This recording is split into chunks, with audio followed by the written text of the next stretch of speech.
So first things first, thank you so much for reaching out about our franchise. Look, at the end of the day, I know that there are so many options out there that you could be looking into, and the fact that you're considering us really and genuinely means a lot to us. So I just want to say thank you. I want to start with gratitude to you for considering us. There's a couple things I want to walk through very quickly here. So you have some resources.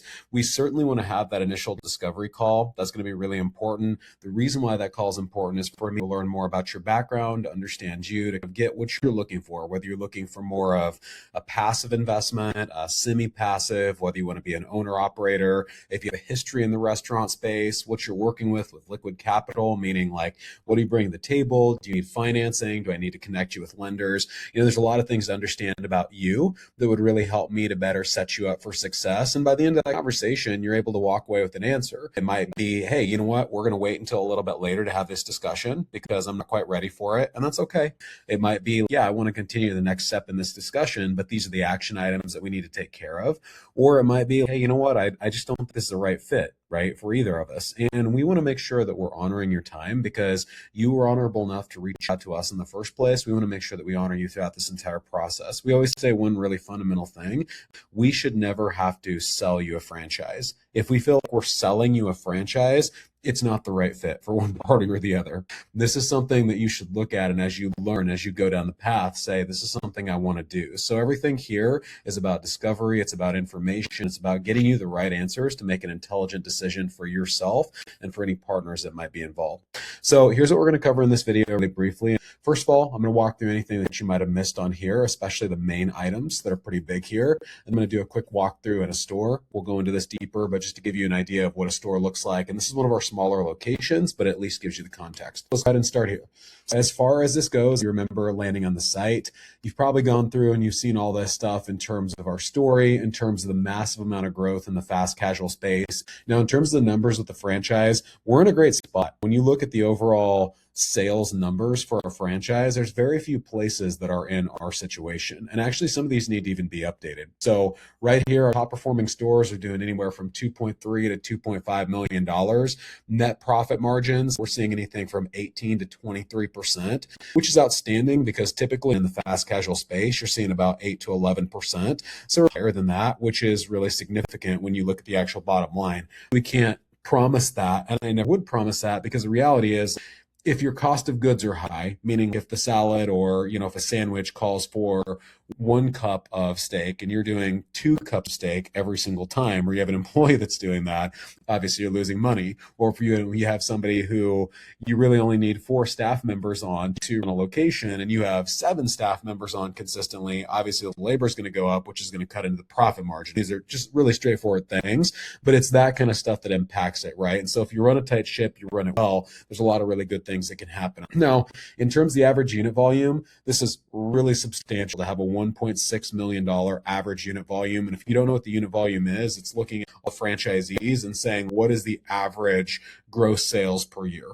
And this is absolutely outstanding, especially at this stage. And it's only continuing to get better, which is fantastic because we're coming out of a 2025. It was a difficult market that impacted even major brands like the Chipotles of the world and so many others. And we came out very strong. So proud of the model and proud of the resilience of this model. We know that it's tried and true and tested and proven. In terms of stores open, we have 21 that are open right now, 24 coming soon. We're actually going to have more that are coming soon. So we're projecting within the next 2 years, we're going to have 50 locations fully open. And I always like to give this as context. There's a difference in franchising between a location and a territory. A territory is a radius in which you can put a location. So with Salad House as an example, it's typically a 3 to 4 mile radius that's your defined territory. And then somewhere within that radius, you would put a location and that would be your space. And if you buy more territories, you obviously, would be up to 6 miles or 9 miles or so on and so forth. We have one person looking at literally buying 15 territories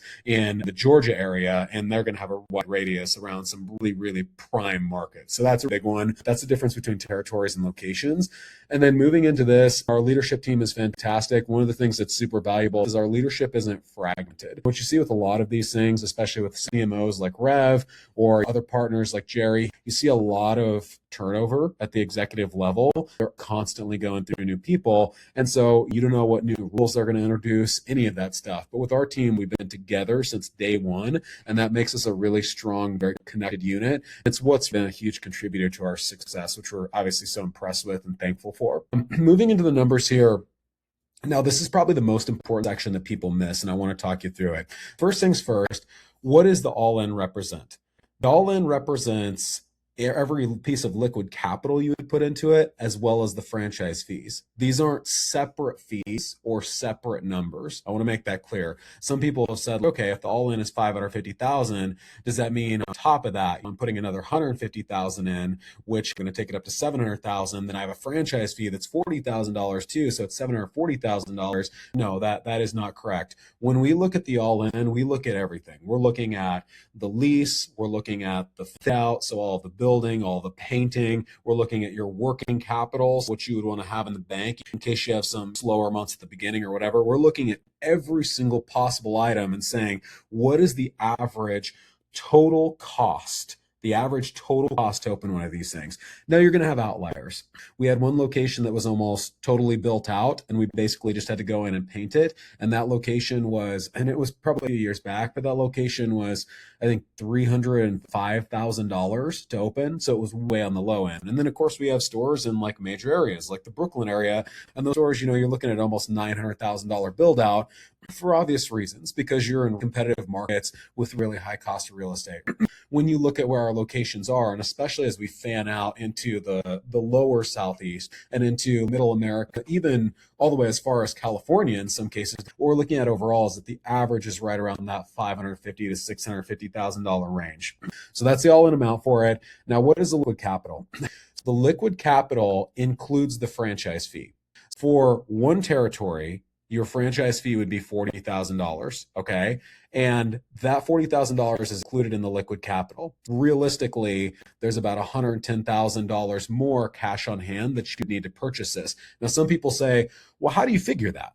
And the way that we figure it typically is most buyers will use a lender, and they'll want to do either an SBA loan or an unsecured loan or something like that. And usually those loans are going to require a percentage of the balance, sometimes as high as 20% of the balance. Let's say that it's 20% of the balance. If you say 20% of the remaining amount, that's what I'm going to owe, plus the franchise fee, that's how you get these numbers. And we can talk through all this. I don't want to make it overly complex or anything like that, but that's how you're getting these numbers. And sometimes it's less. In some cases, it can be 10%. So this number goes down. It's not saying you absolutely have to come to the table, with bags of money and drop those there and say, okay, I have $150,000. It doesn't have to be that. If you choose to do it, you certainly can, but it doesn't have to be that, okay? The other thing we always like to note here is if you do multi-territory purchases or if you're a veteran, we give a discount on that second franchise fee. So let's say that you buy 2 territories. The first territory would be $40,000, then we give you a $10,000 discount on the next one. So the next one is $30,000. So if you bought 2 territories, it'd be $70,000. If you bought 3 territories, it'd be $100,000. I want to give you this caveat because it is unbelievably important.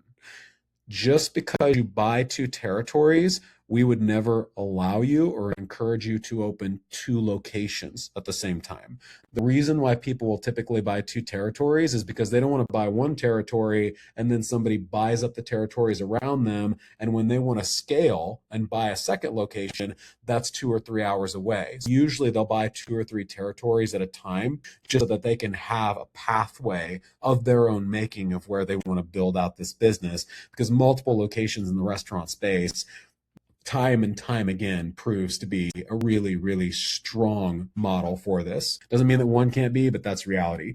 In terms of the royalty is 7%. So it's 6% of gross sales, and then it's 1% of a brand marketing fund. The brand marketing fund is super, super exciting. I'm not going to explain it here because it would take too much time, but it is super exciting what we are doing with that. And it's way more than the traditional stuff where somebody's saying, what are you running some Google ads and some Facebook ads? Are you sending out a brochure or something? No, it's a million times more than that. It's super exciting. We'll talk about what it is, but it's really big. And we've worked with a lot of professional athletes who've really helped to boost our brand in some major markets. Karl Anthony Towns of the Knicks. We've worked with the Philadelphia Eagles. We've done a lot of stuff with local sports teams, college sports teams. So a lot of really cool stuff to boost the presence of the brand in the area. And we'll talk about what's included in all that so it doesn't, get too tedious. But first step is a discovery call. Next step is after you go through a long due diligence, typically, it's not a decision that you're going to make on the discovery call or day one at all in any circumstance. But once you go through the commitment and then ultimately you open the doors and get started. This is some other stuff, and this is kind of a chance to see like where we are currently. We actually have some more locations we need to add down to here where they're going to start going green as well. There's a fun map where you can look around and see the United States, and then obviously the lead form on that side. Let's jump into an actual walkthrough of the store.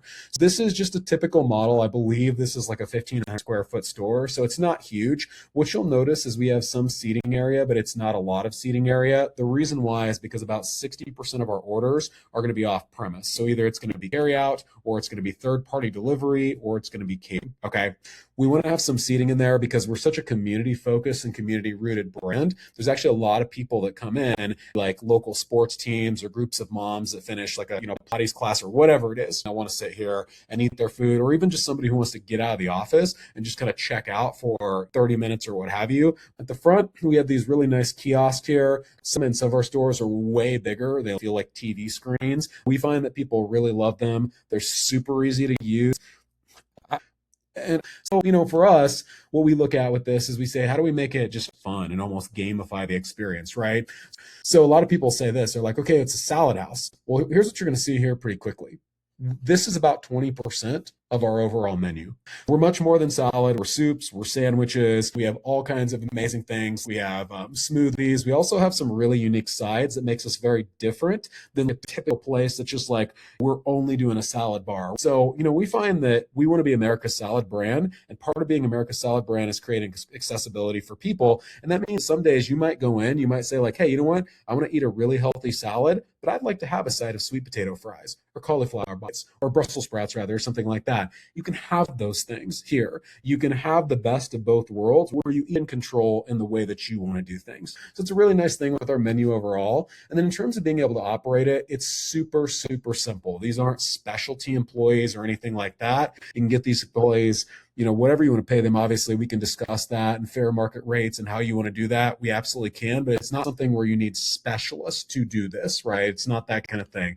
All this stuff can be made here. In the middle can be passed over, and all the cooking is done right here. And then what you do is turn around and simply pass it through. The nice thing about it too is with these kiosks at the front, we don't have to have somebody always standing here. Somebody can come up there and help if a person may be elderly or if they're unfamiliar with the menu or they don't like technology or whatever, we can do that. But it's nice because we have these staff members back. And what that does is that reduces the overall footprint of labor. So you don't have to have like 9 people here that are working in this place. I mean, you can have 4, you can have 5 that are working even during a rush hour and be able to manage this really, really effectively. Okay. And then the rest of it's simple, right? So it's a really simple kitchen, simple back area. What you'll notice, and it's probably one of the things that we love the most, it's clean. We keep things clean. We don't want to look like a fast food restaurant. I've known a lot of people who've been in the commercial cleaning space, and a lot of times these floors are so disgusting with food all over the place. It just doesn't look good. So we will always maintain a high level of cleanliness because